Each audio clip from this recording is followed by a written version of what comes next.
sa Papa Dudut Stories, ikaw ay hindi nag-iisa. Walang pinipiling kasarian ang pag-ibig at wala ring pinipiling kasarian ang pangangaliwa. Kaya naman sa panahon ngayon ay may hirapan tayong malaman kung kailan nga ba tayo tunay na makakaranas ng pag-ibig. Dear Papa Dudut, binabati ko po kayo at ang lahat ng ating mga kaistorya ng isang magandang araw. Ako po si Bernice, 32 years old at nakatira sa Muntinlupa. Isa po ko sa inyong masusugid na taga-subaybay. Bago ang lahat ay gusto ko pong sabihin na nakasubscribe na po ako sa dalawang channel ninyo, ang Papa Dudut at Kaistorya. At neto lang ay nakapag-subscribe na rin po ako sa Papa Dudut Family. Matagal ko na pong gustong sumulat sa inyo ngunit ngayon lamang po ako nagkaroon ng lakas ng loob at kaunting panahon para isulat ang lahat ng mga nangyari sa akin. Ang aking ibabahagi po na kwentong pag-ibig ay medyo kakaiba. Bisexual po kasi ako, Papa Dudut. Meron akong mga nakarelasyon na babae at lalaki. Ngunit mas marami po ang mga nakarelasyon kong babae noon. Ngunit hindi ko po akalain na ang magpapatibok talaga ng aking puso ay isang bakla. Itago ko na lamang po ang aking ex sa pangalang yan.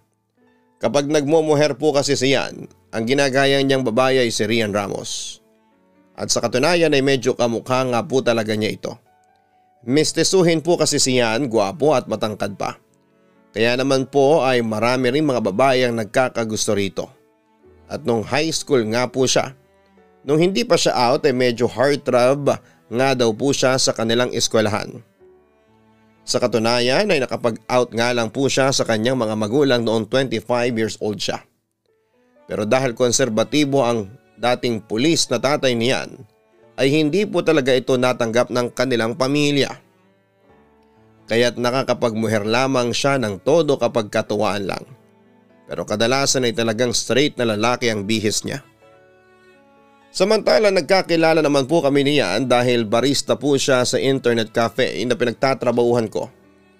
At dahil pareho po kaming miyembro ng LGBTQ, mabilis po naming nakagaanan ng loob ang isa't isa. At di kalaunan ay naging close po kaagad. Kapag may problema siya sa boyfriend niya ay ako kaagad ang una niyang sinasabihan. At kapag ako naman po ang nagkaproblema sa girlfriend ko ay siya rin kaagad ang una kong tinatawagan. Hanggang sa dumating na nga po sa punto na nagsimula na rin ako mag-isip na okay sana kami niyan. Compatible at magkasundo sa lahat. Ang kaso nga lang, lalaki ang habol niya. Pero hindi ko po akalain, Papa Dudut, na ang mga bagay na yun din pala ang tumatakbo sa isip niya.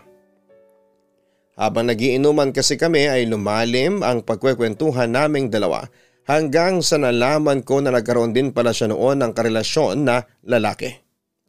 Bisexual din pala ang kaibigan ko. Dahil pareho kami ng pinagdadaanan na relasyon ay unti-unti nagbago ang tingin ko sa kanya. At dahil lumalim na nga ang pag-uusap namin, bigla niyang tinanong, what if maging kami na lang daw? Sa totoo lang ay medyo kinilabutan ako sa mga sinabi niya kasi hindi ko naisip na pwede pa akong makipagrelasyon sa ibang babae. Nagkalokohan lang kami sa kwentuhan pero ang ending ng gabing yon ay ang paglalapat ng mga labi namin niyan. Siguro'y nadala na rin po kami ng alak pero ang trip-trip na halik na yon ay nagtuloy-tuloy na po hanggang sa nagsiping na nga po kami niyan, Papa Dudut.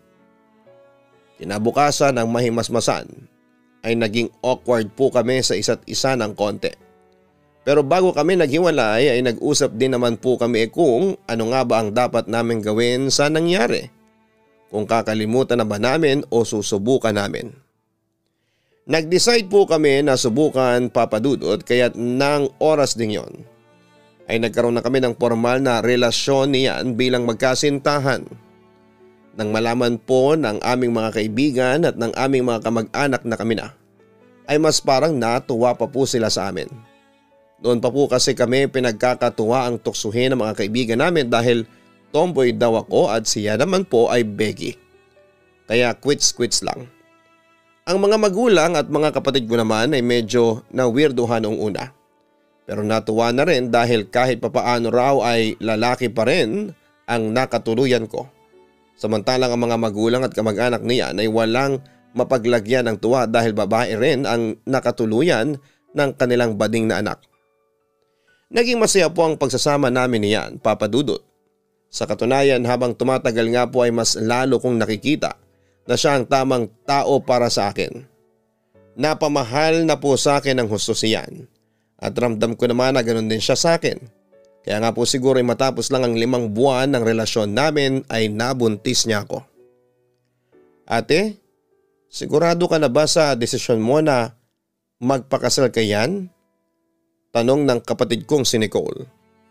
Nicole, alam ko na wala pa kaming 1 taon na yan. Pero eto na rin eh, nabuntis na niya ako. Mahal ko naman siya at mahal niya rin ako. Tugon ko. Pero ate, bading si kuya yan. Saka papaano kung alam mo yun, balang araw ay maghanap siya ng lalaki? Tanong pa niya. Nicole, wala na kaming pinagkaiba sa mga kagaya ninyo na straight. Kapag pumasok kami sa isang relasyon, kailangan din namin maging loyal sa kasintahan namin. Mapababae man yan o lalaki. Walang kasarian, pinipili naman ang pangangaliwa. At kung sakaling yun ang gawin ng kung sino sa amin, yun ang mali. Tugon ko. Ewan ko ate kasi nung minsang nahuhuli ko si kuya yan, iba pa rin makatingin sa mga gwapo. Feeling ko nga crush niya rin ng boyfriend ko. Ang wika pa ni Nicole. La? Hoy Nicole, huwag ka naman ganyan.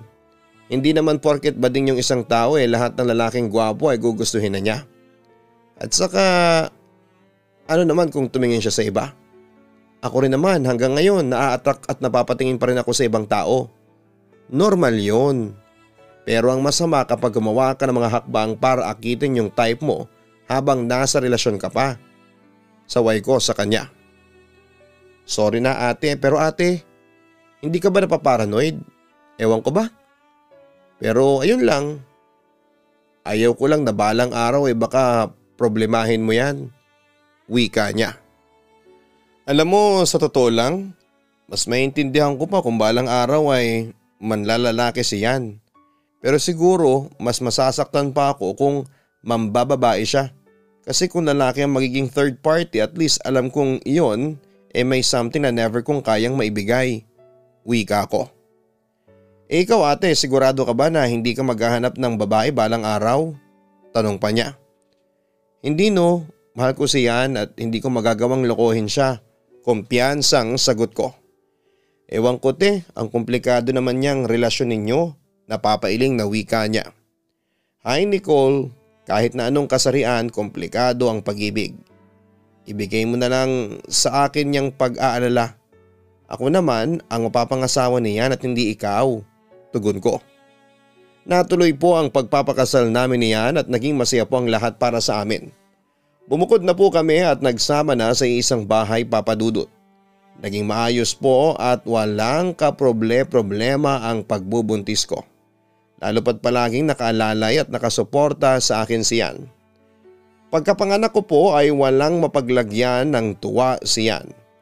Iba po ang epekto sa kanya ng pagiging ama, Papa Dudut. At kahit na hindi ko nga po hinihingi ay mula po ng pinanganak ko, ang panganay namin na si Cara ay mas nabawasan na po ang kaartihan at pagiging galawgaw niyan. Bukod pa po roon ay mas naging seryoso na rin siya sa buhay.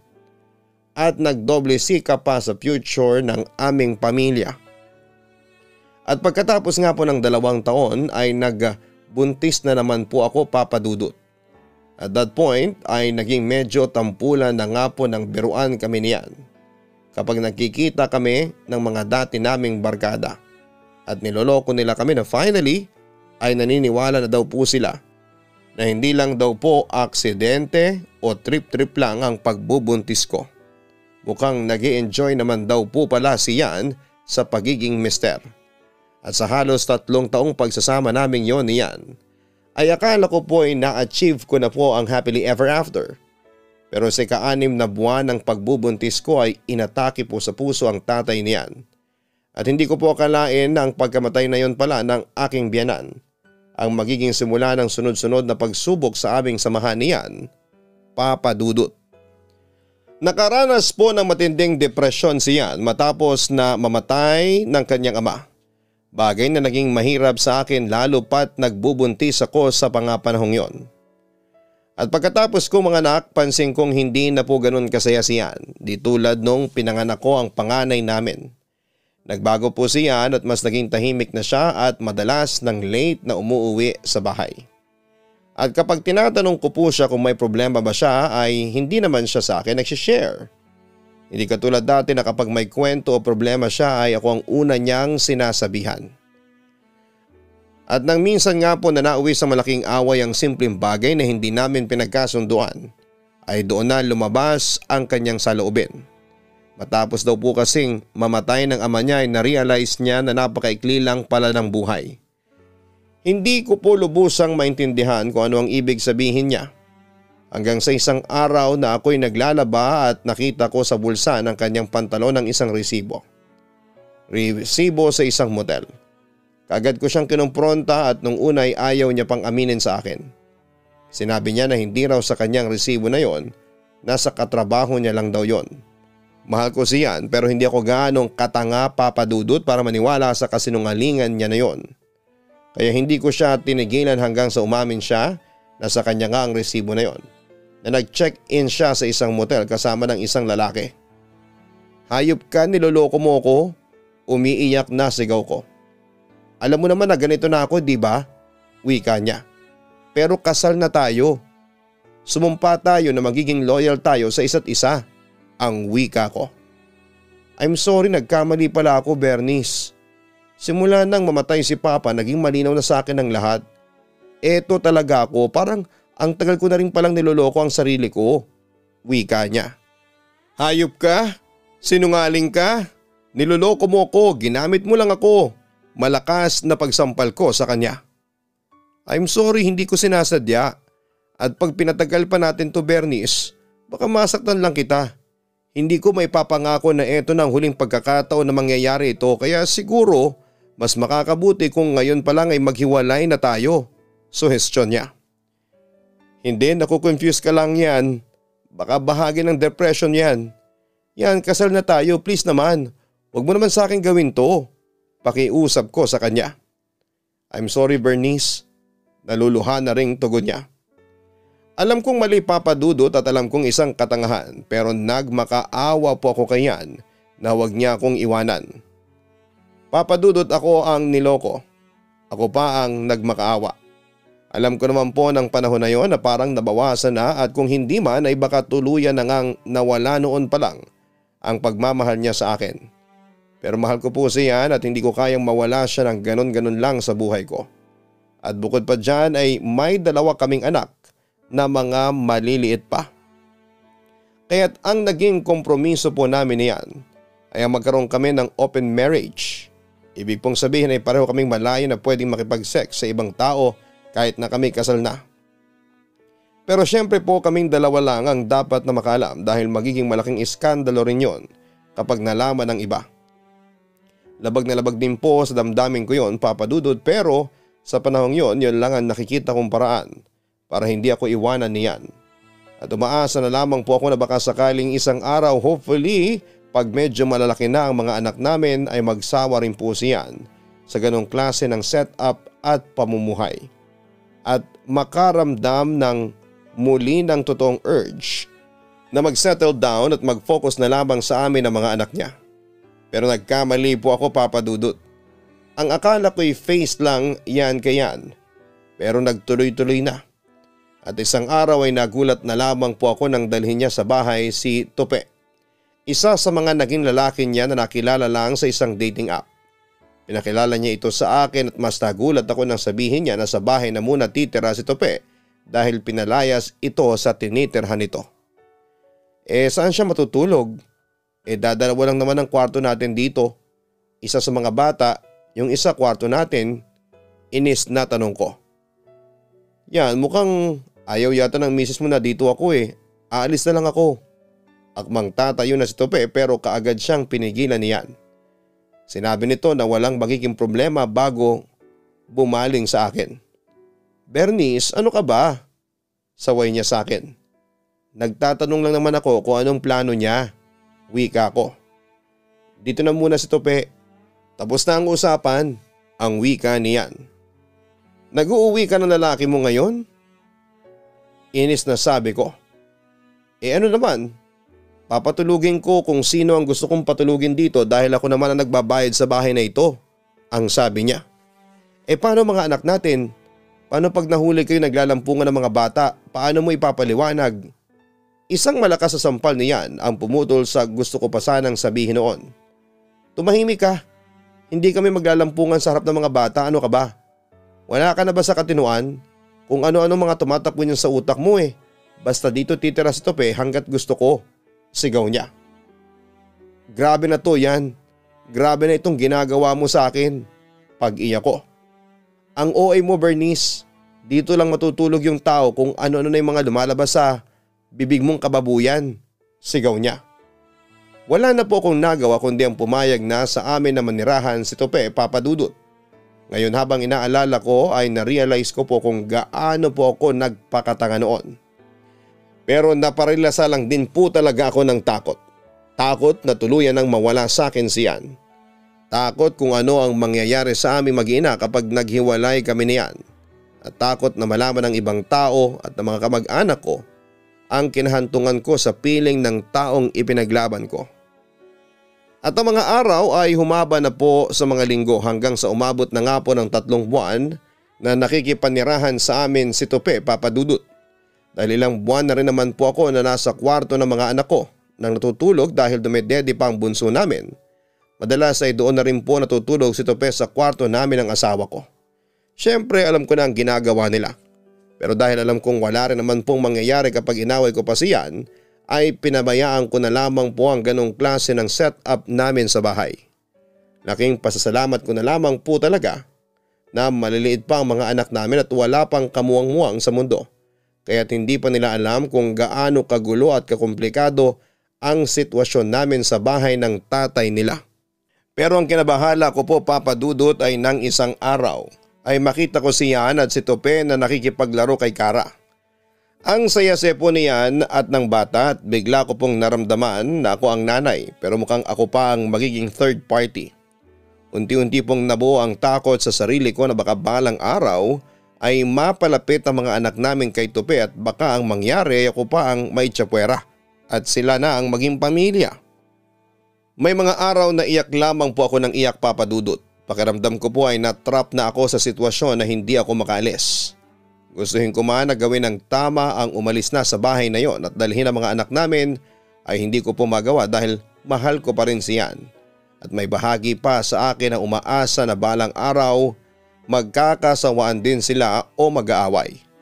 At kusa nang aalis si Tope sa bahay namin at mabubuo ulit kami bilang isang masayang pamilya.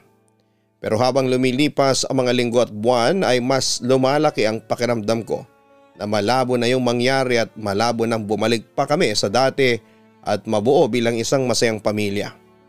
Hanggang isang araw ay nakita ko si Tope na nasa kwarto namin ni Kara. Kagad ko siyang pinalabas at hindi ko na napigilan ang sarili ko na awayin siya. Wag na wag mong uulitin yung ginawa mo na pumasok ka sa pribadong kwarto namin ng mga bata. Pagbabanta ko. Ano bang problema mo gabi-gabi na nga kaming magkakatabi niyang asawa mo. Pagtawa niya. Ang kapal ng mukha mo, hindi ko na napigilang pagsampal sa kanya. Alam mo hindi ko maintindihan kung ano bang pinuputok ng butsi mo. Pumayag ka ng ganitong klase ng setup tapos ngayon aarte-arte ka.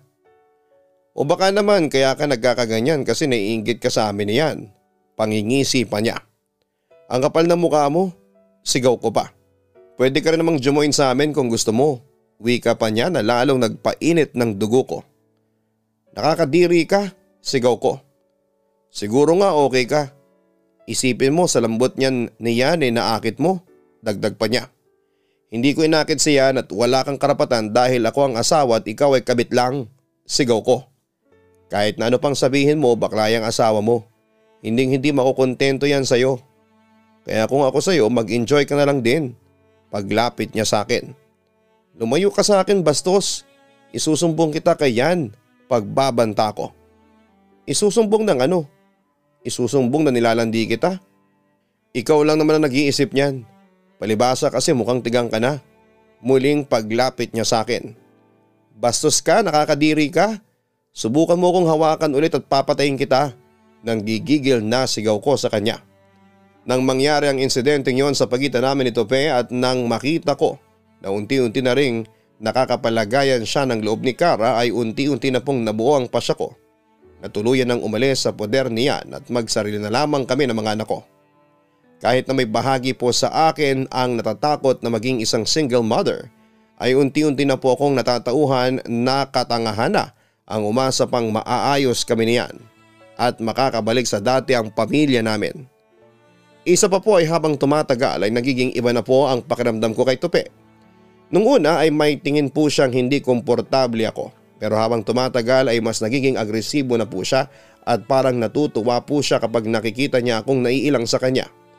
At kung minsan kapag naliligo po ako ay bigla na lamang may susubok na bumukas ng pinto at alam ko pong si Tope yon at nananakot at nangiinis lang. Ngunit isang araw ay lumampas na po sa pangaasar at pangiinis si Tope. Isang hapon nang hindi nakakauwi pa siya mula sa trabaho ay pumasok po ako sa kwarto namin para ilagay ang mga plantsadong damit niya. Nang nagulat na lamang po ako nang makita ko si Tope na nasa loob ng kwarto at nakabrief lang. Hinila pa niya ako at pilit na niyakap. Ang pwesto naming yon ay naabutan niyan, Papa Dudut. Sinabi ko sa kanyang nangyari pero nagalit pa siya sa akin. Lalo na nang sabihin ni Tope na inaakit ko raw ito. Mas naniwala pa siyan kay Tope kesa sa akin na asawa niya. Pinagtabuyan pa nila ako sa bahay, Papa Dudut. Pinagtabuyan ako ng sarili kong asawa sa bahay namin at kinampihan niya ang kanyang kabit. At kahit na anong pilit ko po ay hindi po ako makapasok ulit dahil nilock po nila ang pintuan. Hanggang sa mga kapitbahay namin ay nag-iskandalo na rin. Mabuti na lamang po at may presence of mind pa rin po ako at malakas ang aking mother's instincts. Kaya naisipan kong pumunta sa barangay at humingi ng tulong. At sa awa naman ng Diyos ay ibinigay ulit sa akin ang mga anak ko kahit na ano pang paninirang ginawa niyan at ni Tope sa akin. Bumalik po ako sa mga magulang ko, Papa Dudut, at dahil sa mga nangyari wala na rin pong naging choice. Kundi sabihin sa kanila ang lahat-lahat ng nangyari kahit na alam ko pong isang malaking kahihiyan din po sa akin yon. Dahil sa loob ng halos 2 taon ay pumayag ako na magkaroon kami ng open marriage niyan at higit sa lahat ay pumayag ako na umabot sa punto na ibinabahay niya rin ang lalaki niya kasama namin ang mga anak niya. Umabot po sa korte ang labanan ng kustodiya ng mga anak namin niyan at sa awa ng Diyos ay mabilis din naman pong naibigay sa akin ang mga anak ko. Anal na rin po kami niyan at mabuti na lang po at naging mabilis at mura lang ang proseso dahil agad din naman po siyang pumayag. Sa awa ng Diyos ay kahit papaano ay medyo nakamove on na rin ako ng kahit kaunti sa lahat ng mga nangyari. Pati na rin sa pagmamahal ko kay Yan, Papa Dudut, pero sa ngayon ay ini-enjoy ko muna ang pagiging single at mukhang matatagalan pa bago ulit ako maging ready na umibig ulit. At kung hindi man dumating ang tamang tao para sa akin ay okay lang. Ang focus ko na po ngayon ay ang may taguyod ko ang aking 2 anak ng maayos. Sa ngayon ay hindi ko pa rin alam kung paano ipapaliwanag sa mga anak namin ang nangyari sa amin ng tatay nila. Kung sa mga matatanda nga po ay hirap akong ipaliwanag ang komplikadong naging sitwasyon namin niyan. Paano pa kaya sa mga bata? Siguro ay maghihintay na lamang po ako na maabot nila ang hustong gulang bago ko ipaliwanag ang lahat. Pero sa ngayon ay nagpapasalamat na lamang po ako na kahit na nagpapakatanga ako sa loob ng halos 2 taon, agad ko rin naman pong napagtagumpayan ang matinding dagok at pagsubok na yon. Lubos na gumagalang, Bernice. Maraming bagay ang kaya nating isakripisyo para sa pagmamahal na ating nararamdaman. Minsan nga ay nawawala na rin tayo ng respeto sa ating sarili. Kagaya na lamang ng nangyari sa ating kaistorya na si Bernice, na kinalimutan ang sarili niya dahil sa taong mahal niya. Hinayaan niyang maapakan ng pride at pagkababae niya para lang hindi sila magkahiwalay.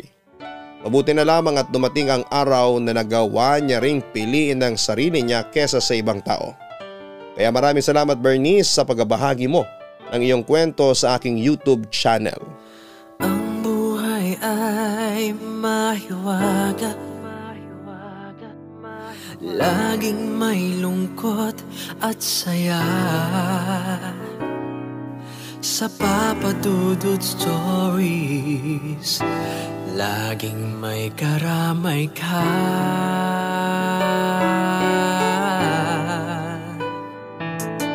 Mga problemang kay bigat, dito ay pakikinggan ka. Sa Papa Dudut Stories, kami ay iyong kasama. Dito sa Papa Dudut Stories, ikaw ay hindi nag-iisa.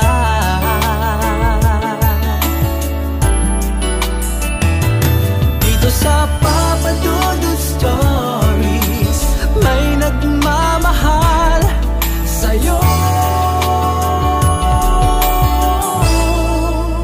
Papa Dudut Stories, Papa Dudut Stories.